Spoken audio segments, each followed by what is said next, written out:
కేంద్రంలో మోడీ గారి ప్రభుత్వము మూడోసారి అధికారంలోకి వచ్చిన విషయం మనకందరికీ తెలుసు.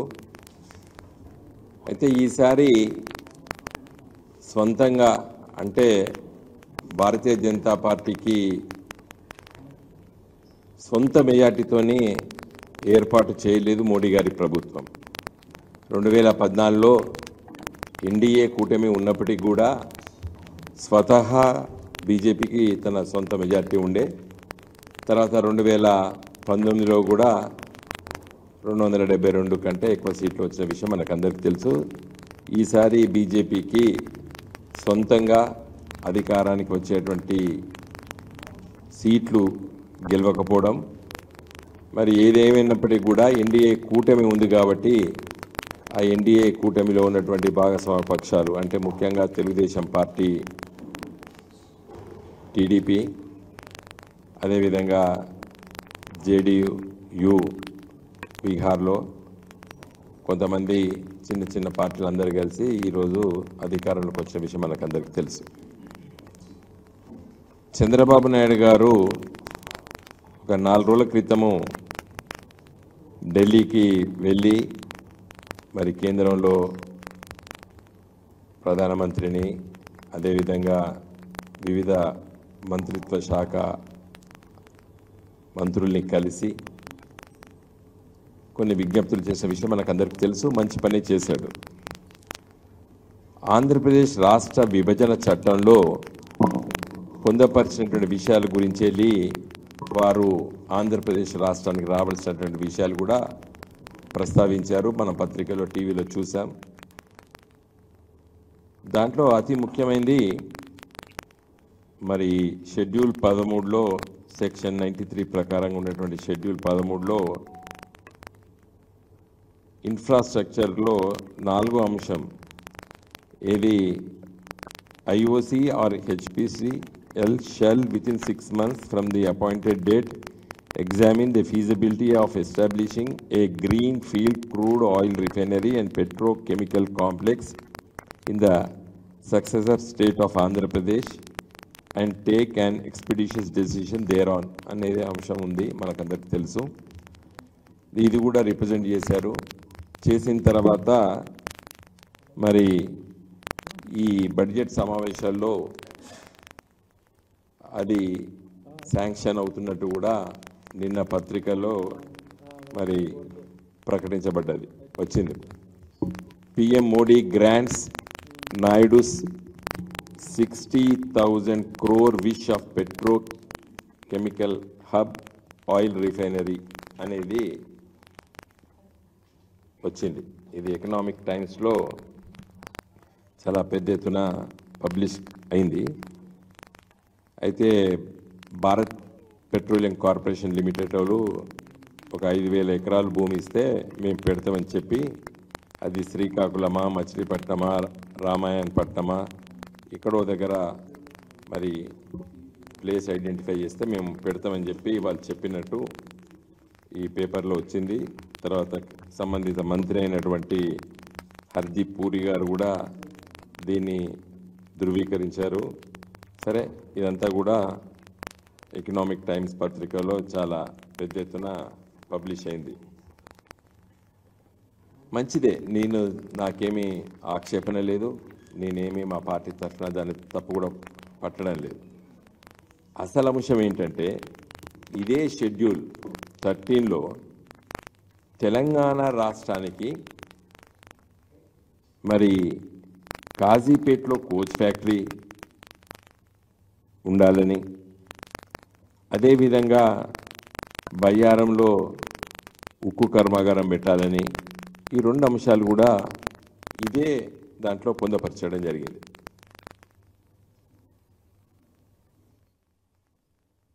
మరి తెలంగాణ రాష్ట్రంలో 8 మంది ఎంపీలు గెలిచారు బీజేపీ వాళ్ళు.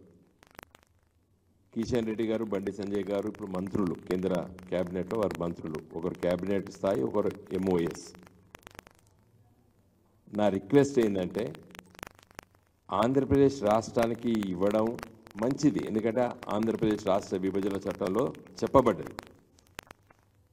మరి 60,000 కోట్ల రూపాయలకు సంబంధించిన రిఫైనరీ బీపీసీఎల్ ఆంధ్ర ప్రాంతానికి ఈ హామీ కాబట్టి ఏది ఆంధ్రప్రదేశ్ రాష్ట్ర విభజన చట్టంలో ఉన్నటువంటి హామీ కాబట్టి మరి ఇచ్చిండ్రు. మరి అదే స్థాయిలో తెలంగాణ రాష్ట్రం ఉంది కదా,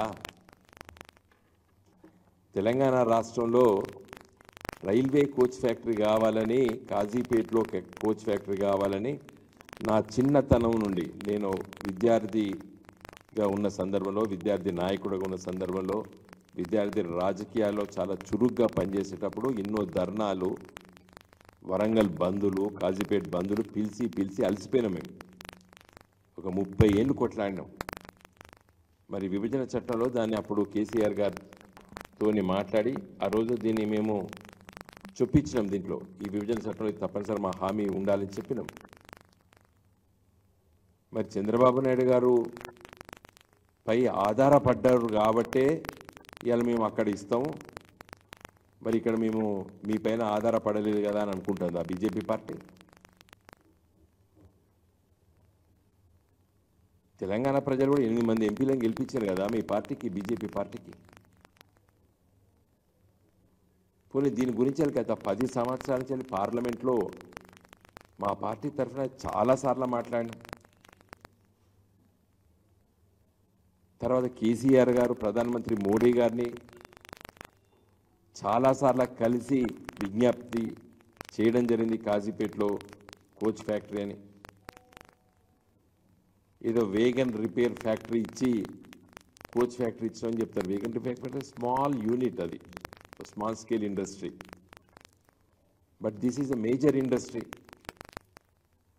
ఇది తెలంగాణ కాజీపేటలో కోచ్ ఫ్యాక్టరీ అని చెప్పి దాదాపు 30 ఏళ్ళ నుంచి ఆడ 40 ఏళ్ళ నుంచి కొట్లాడుతున్నారు వరంగల్ ప్రజలు, కాజీపేట ప్రజలు, తెలంగాణ ప్రజలు.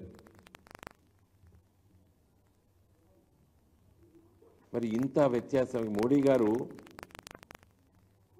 సొంతంగా గెలిస్తే ఇది కూడా రాకపోవు ఆంధ్రప్రదేశ్కి.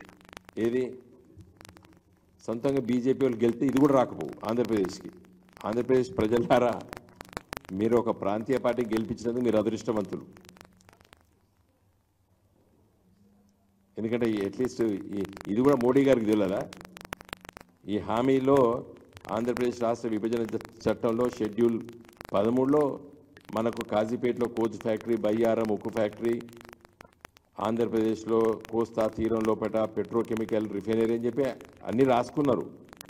కానీ ఏది ఇవ్వలేదు 10 సంవత్సరాలు మోడీ గారు. ఇలా కేవలము చంద్రబాబు నాయుడు గారు తెలుగుదేశం పార్టీ పైన ఆధారపడ్డది కాబట్టి కేంద్ర ప్రభుత్వము ఇవాళ 60,000 కోట్ల రూపాయలు శాంక్షన్ చేయించి బీపీసీతో పెట్టిస్తున్నారు. తెలంగాణ ప్రజలు మరి బీజేపీని కూడా గెలిపించారు కదా.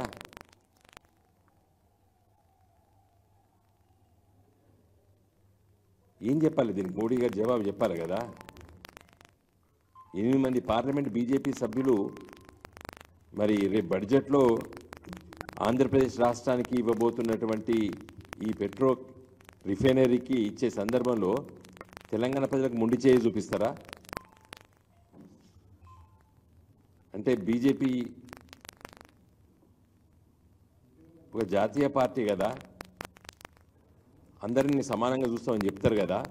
మరి విభజన చట్టంలో షెడ్యూల్ 13 లోపట తెలంగాణకి ఏమి ఇవ్వాలి, ఆంధ్రప్రదేశ్కి ఏమి ఇవ్వాలని చాలా స్పష్టంగా చెప్పిండ్రు. మరి ఈ హామీని ఎందుకు నిలబెట్టుకోవడం లేదు? ఇవాళ కాజీపేటు ఈ డిమాండ్ ఉండి ఈ విభజన చట్టంలో కాజీపేటలో కోచ్ ఫ్యాక్టరీలను ఉన్నప్పటికీ కూడా మరి గుజరాత్లో ఒకటి, మహారాష్ట్రలో లాతూర్లో ఒకటి శాంక్షన్ చేసిండ్రు రైల్వే కోచ్ ఫ్యాక్టరీ. కాజీపేటలో ఎందుకు చేయడం లేదు? తెలంగాణలో ఎందుకు చేయడం లేదు? ఇదే కాదు, ఐటీఏఆర్ ఎగ్గొట్టిండ్రు 10 సంవత్సరాలే. 10ల సంఖ్యలో మేము పోయి మరి రిప్రజెంటేషన్స్ చేసినాం. కొత్త జిల్లాలకి నవోదయ విద్యాలయాలు రావాలి. తెలంగాణ రాష్ట్రం ఏర్పడ్డ తర్వాత తొలి ముఖ్యమంత్రి కేసీఆర్ గారు కొత్త జిల్లాలు ఏర్పాటు చేసిండ్రు.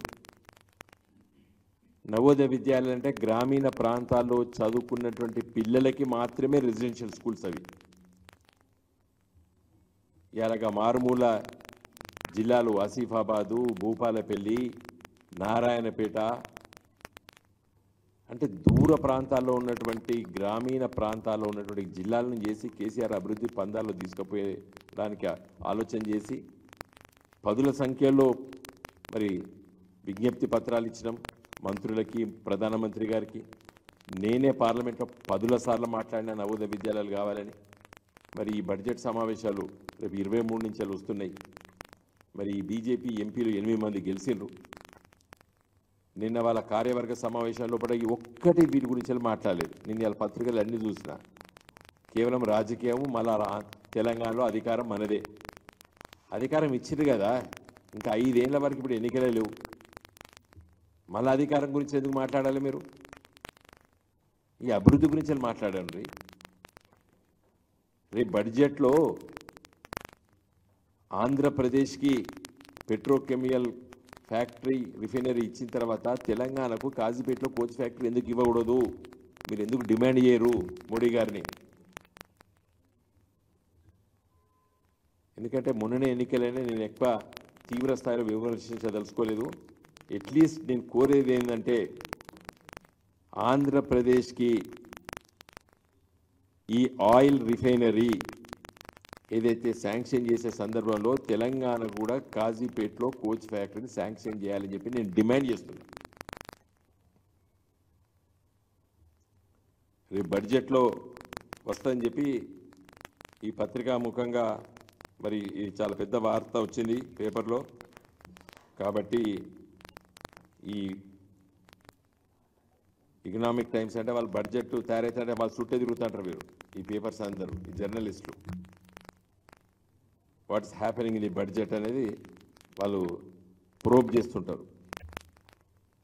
మరి అలాంటి ప్రముఖ పత్రిక మరి ప్రచురించింది.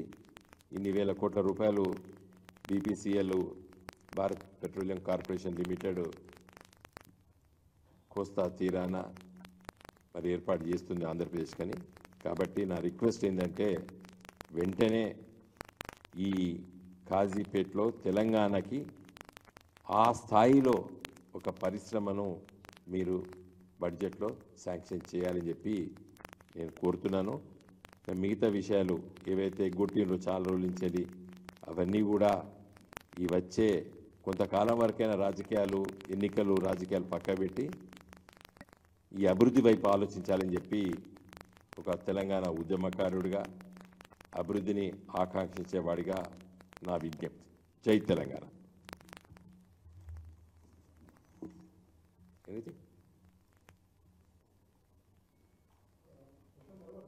ప్లీజ్ ఏమంటారు?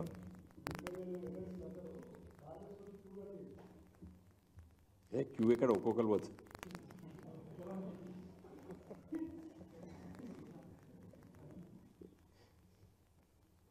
ఇప్పుడు తెలంగాణ ఉద్యమ పార్టీ నుండి గెలిచిన వాళ్ళు తెలంగాణ రాష్ట్రాన్ని మంచిగా అభివృద్ధి చేస్తామని చెప్పే వీళ్ళు వేరే వేరే పార్టీలకి వెళ్ళి వచ్చిన వాళ్ళు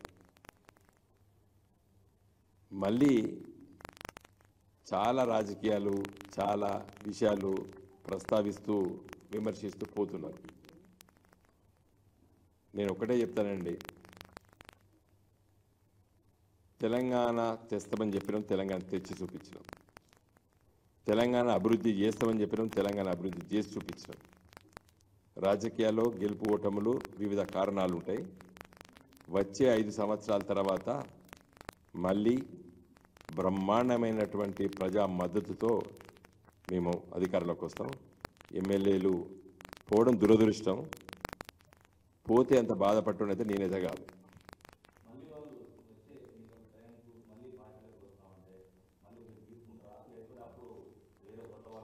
మా పార్టీ తీసుకుంటే కూడా ప్రజలు తీసుకునియారు.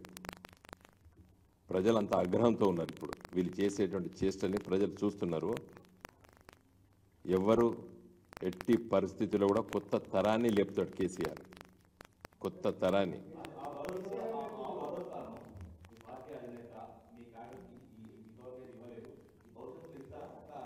మంచి మంచి సమావేశాలు పెట్టుకుంటాం, మంచి కార్యక్రమాలు చేపడతాము. కొత్త తరాన్ని మళ్ళీ మేము ముందుకు తీసుకొస్తాము. డెఫినెట్గా ఒక బంగారు బాట ఈ పార్టీ కొత్త తరాన్ని చూపిస్తుంది.